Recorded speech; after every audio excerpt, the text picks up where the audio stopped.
5টা ডিপার্টমেন্টে এই দেশটাকে শক্তিশালী করতে হবে। কয়টা ভাই? 1 নাম্বার শিক্ষা, 1 নাম্বার প্রত্যেক মুসলমানকে কোরআন এবং সুন্নাহর শিক্ষায় শিক্ষিত করতে হবে।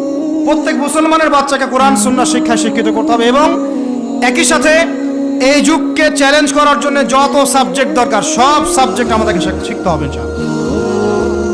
একমুখী শিক্ষা না, দ্বিমুখী শিক্ষার মেরুকরণ না, একদম দ্বিমুখী শিক্ষাকে একমুখী করে একটা কম্বাইন্ড এডুকেশন সিস্টেম চালু করতে হবে। যদি আপনারা না পারেন আমাকে দায়িত্ব দেন, আমাদেরকে বলেন যে ভাই, ছোট ভাই, তোমাকে আমি 1 বছর সময় দিলাম, শিক্ষার বিষয়গুলো গোছায় দাও। বিনা পারিশ্রমিকে ইনশাল্লাহ করে দেবো, কোনো সমস্যা নেই।